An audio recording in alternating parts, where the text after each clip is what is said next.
intend to win. I fully believe that we're not alone, and have for many, many years, even though, but at the time I went to the moon, it was the conventional wisdom, both in science and theology, that we were alone in the universe. We're just barely out of the trees, even though we think we're rather sophisticated. But I do like to tell the story that my great-grandparents came across from southern United States to the west after our Civil War. And I went to the moon less than 100 years later. They came across in covered wagons. So from covered wagons to going to the moon in less than 100 years in our lifetime is a rather significant event. It tells us how primitive we have been until the modern era, and we're still rather primitive. Because of my openness to these things, I did have many of the old-timers in the military and in the intelligence community over the years wanting to get it off their chest before they passed away, allowed me to interview them and talk to them about it. And so my ideas became fairly well solidified in the fact we've been visited. We have to remember that right after World War II, the Army Air Force was separated and became the Air Force, a separate branch of service. And that the OSS, which was the Office of Special Services, was disbanded and eventually became the CIA.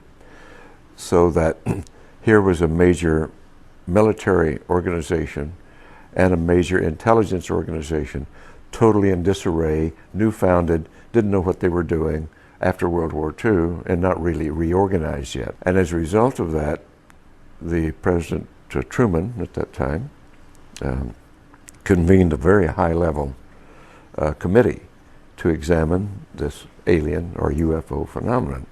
They did come to the conclusion that it was alien, and the military rightly came to the conclusion, if they're hostile, there's nothing we can do about it.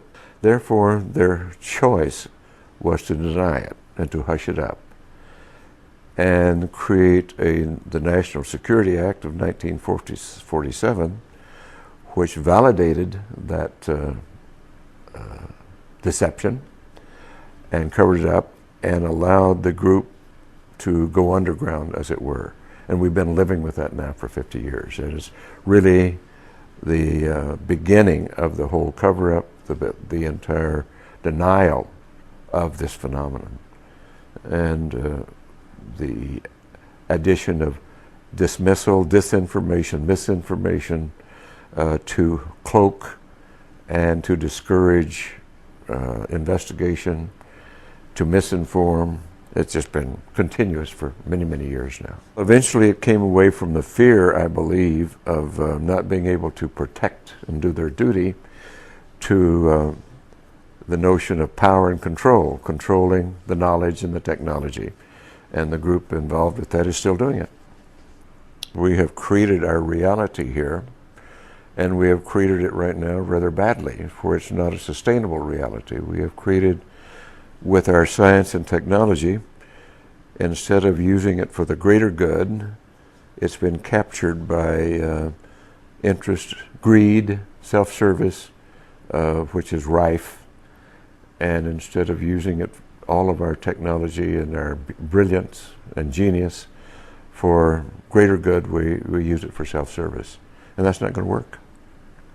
It's important that we look at our civilization, our place in history, use our tools of science for greater understanding, to promote the greater good, and that's what it's all about.